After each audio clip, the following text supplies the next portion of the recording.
The senator from Illinois.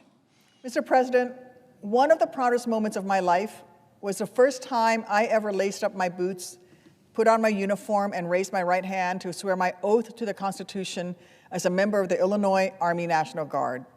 And I cherished every day that I got to wake up and call myself a soldier. And it's because I love our military so deeply that I refuse to let a 5-time draft-dodging coward abuse it for his own personal gain. At Quantico last week, Trump told our top military leaders that he wants American service members to train against the same citizens they swear an oath to protect. Last month, he essentially declared war on Chicago, one of the largest cities in the country that he leads, with a meme from a Vietnam War movie about the loss of humanity when military action is unchecked by ethics or the laws of war. And this week, he made good on his threats, forcing hundreds of National Guardsmen into our city against the will of the people of Illinois or its legally elected representatives. For months, Trump has fabricated claims of chaos and crime on American streets to justify false claims that there is a need to deploy troops into our cities against local officials' wishes.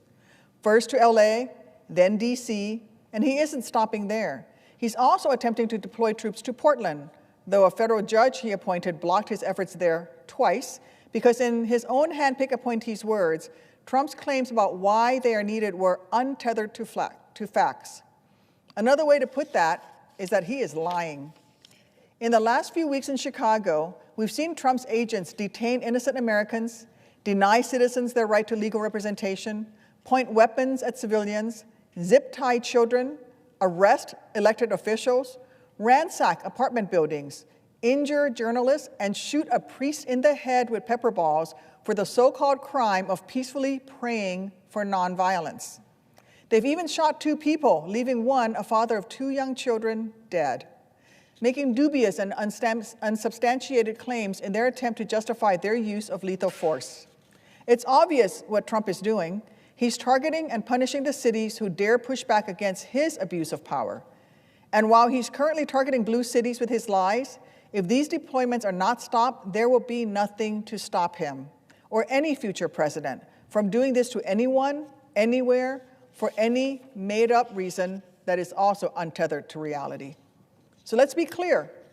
Ordering our troops to intimidate Americans in their own communities doesn't make our nation safer. Policing Americans in their own communities is not the National Guard's job. They can't make arrests, and they're not adequately trained to carry out police duties in urban environments. These deployments are yet another Trump move straight out of the Authoritarian 101 textbook. They further jeopardize civil rights while distracting our troops from executing their core mission of keeping Americans safe from the real adversaries who wish us harm. We know that Trump's actions are not about law and order, because if he cared about law and order, he wouldn't gleefully refuse to coordinate with state and local officials. He wouldn't have literally defunded our police by freezing and slashing federal dollars that help hire, train, and equip law enforcement. He wouldn't be diverting federal resources and agents away from operations that investigate drug cartels and gun traffickers, from missions that identify and disrupt foreign terrorist plots, and from actions that protect our families from cyber attacks to do it. But he is. And instead of supporting and expanding proven violence crime prevention strategies, he's wasting millions of taxpayer dollars to terrorize law-abiding citizens who are exercising their First Amendment rights. Trump is taking our troops away from their missions just to do his personal bidding, forcing them to confront peacefully protesting Americans instead of using their time preparing to protect our nation in case of future conflicts with America's adversaries around the world. Our troops didn't sign up for this. They signed up to defend Americans' rights to free speech, not to intimidate Americans from exercising that right. Our troops were willing to die to defend this country, not to defend one man's ego. Los Angeles did not ask for this. Washington, D.C. did not ask for this. Portland did not ask for this. Chicago did not ask for this. Our service members do not deserve this. I'm relieved to announce that just moments ago, I secured a Senate hearing in the coming weeks with witnesses from the Trump administration where I will ask tough questions and demand answers on these unjustifiable actions. Because I refuse to stay silent as our military and our service members' sacrifices are disrespected and abused by a man who was never brave enough to serve himself. I cannot let him keep giving our troops the middle finger while eroding the hard-won trust and confidence they've earned from the American public over generations of military service. These days, I may no longer be wearing my Army uniform, but it still hangs proudly in my Senate office. And now I spend a lot of my time seated on the Senate floor rather than beneath my Blackhawks main rotors. But my core mission is still the same as when I was in the National Guard, to keep America as strong and as safe as she should be, if only Donald Trump cared about doing the same. With that, I yield the floor and recognize my colleague, the senior senator from the great state of Illinois. Mr. President, Democrat Whip. I want to thank my colleague from Illinois, Senator Duckworth, for inviting me to join her on the floor to discuss what's happening in our state. And before I do, I want to make sure it is well known for those who are following this debate to explain how she became my Senate colleague. There was a day some 20 years ago when I was given 2 tickets to the presidential State of the Union address. And my staff asked me if there was any particular guest I'd like to invite. I said, no, why don't you call out to Walter Reed Military Hospital and see if there's an Illinois veteran who can come and join us. They told me shortly after that that they'd found someone who was coming. I didn't know that person. Her name was Tammy Duckworth, and she was in full dress uniform when she came into my office. It had been merely a few weeks since her helicopter had been shot down over Iraq, and she'd gone through some terrible surgeries and recovery. But she came into my office with a large smile on her face and her husband, Brian, pushing her wheelchair. That was how we met. She was my guest at the State of the Union address. We became friends. I became the ombudsman for Walter Reed. She had soldiers calling me from all over the United States asking for help, and I didn't regret it one bit. It was an honor to do it. So I worked up the courage to ask her if she would consider running for Congress, and she said to me, I'd have to talk it over with Brian. And I thought, I've got a live one here. She sounds like she's interested, and she was. Her first try for office was not successful for Congress, but she later became head of the Veterans Administration for the state of Illinois, and then ran successfully to serve with me in Congress as a member of the House. When there was a vacancy available for the U.S. Senate seat, I not only encouraged her, but endorsed her and did everything I could to help. I'm honored to have her as my colleague. She's an extraordinary person, has more bravery than any 10 people I know. And she has shown her devotion to this country by serving in the Guard for over 20 years, 23 years? 23 years in the Guard. So when it comes to issues involving the Guard, there's no better expert who's ever served in the United States Senate. Illinois is lucky, America's lucky to have Tammy Duckworth, and I'm lucky to be able to join her today. We're proud of our heritage in the state of Illinois. We call it the land of Lincoln. And I recall an incident that's worth repeating. In 1858, Abraham Lincoln gave a speech in Edwardsville, Illinois. That's downstate near St. Louis. In this speech, he asked, quote, "What constitutes the bulwark of our liberty and independence?" Lincoln emphasized that it was not America's army or the power of our weapons. The founder of the Republican Party, Abraham Lincoln, said that it is, quote, "the preservation of the spirit which prizes liberty as the heritage of all men in all lands everywhere." This is what is responsible for the maintenance of our freedoms. How the Republican Party has changed from those early days.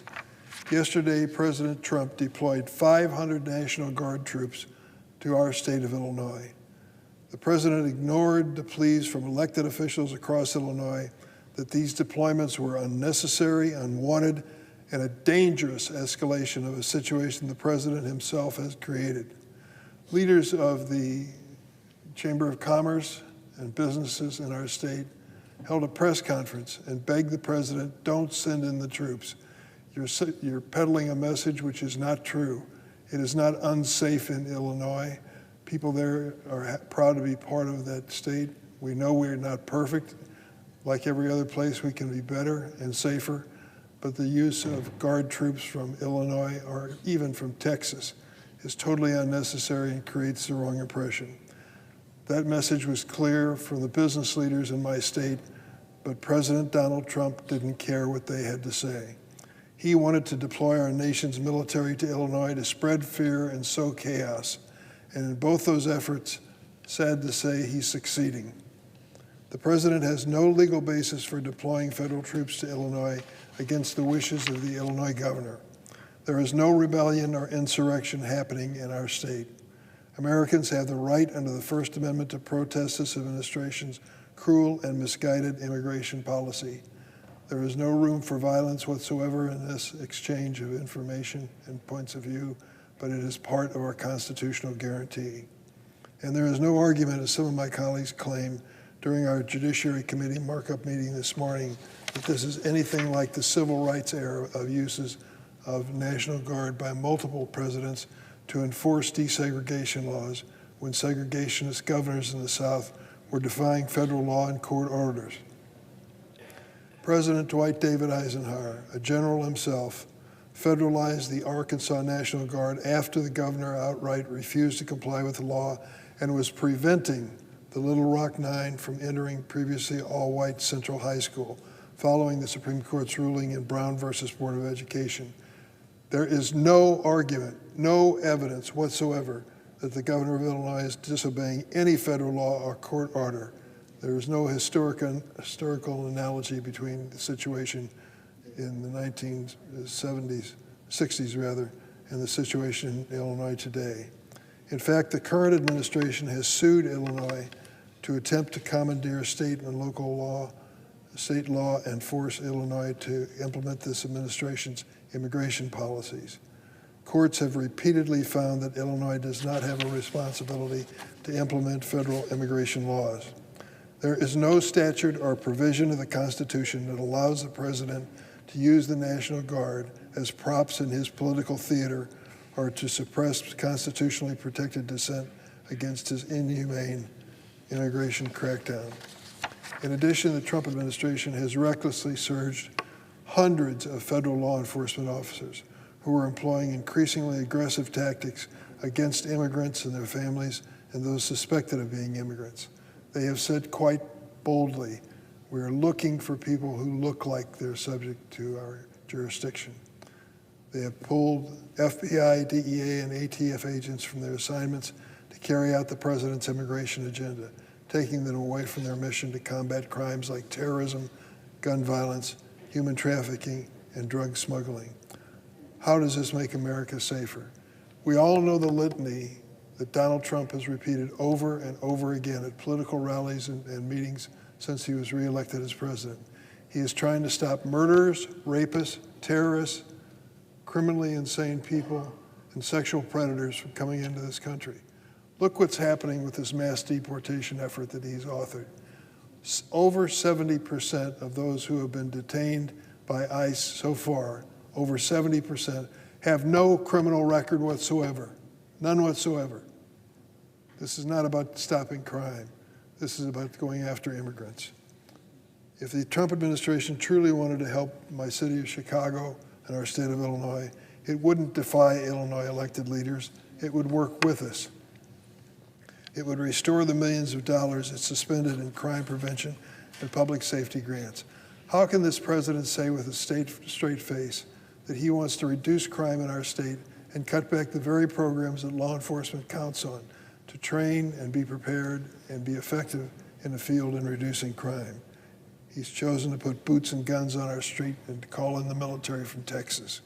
At the end of the day, these deployments are about President Trump and Stephen Miller's personal agenda to send troops primarily into blue cities and to deport immigrants without any criminal history at the expense of national security and public safety.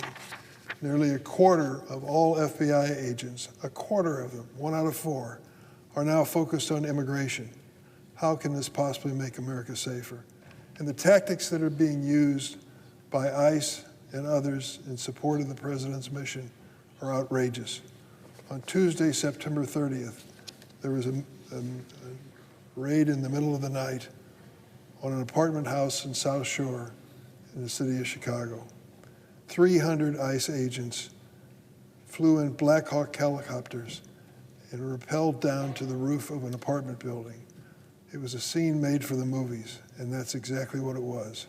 They ransacked the apartments of the people living there, crashed down their doors and pulled them out of bed, lined them up in the street.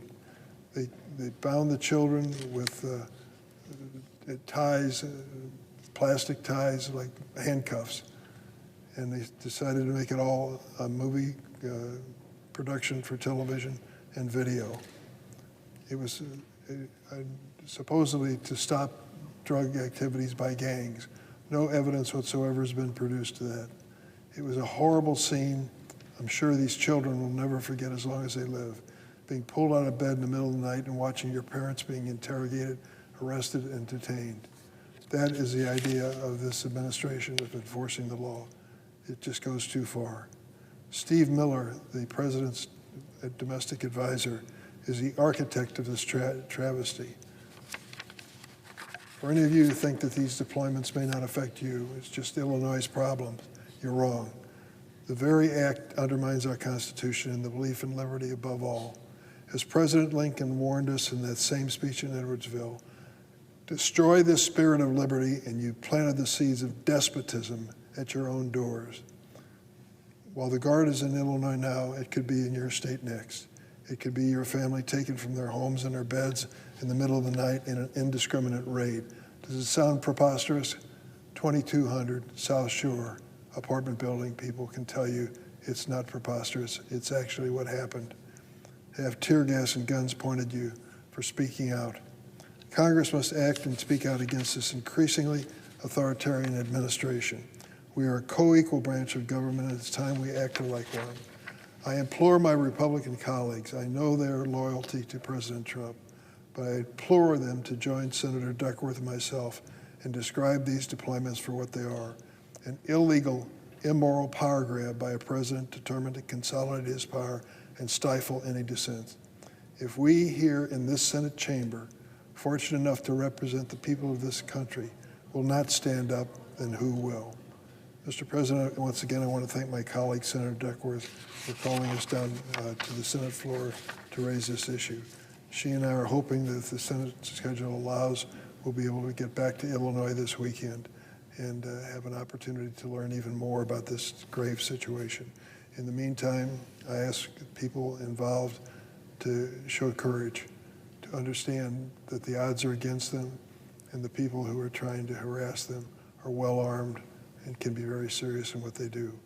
But America's values will prevail over this president and over this situation, and my state of Illinois will return to a situation where it's not being invaded by the Guard of other states. Incidentally, let me close by saying this. I have no animus against the members of the Guard, either in Illinois or in Texas. They are good men and women who put their hands in the air and swore an oath to our Constitution and to serve our country. They are in a situation where they're being used, unfortunately, for a bad circumstance for this president. But we need them, and I continue to look forward to working with them in the future. I yield the floor.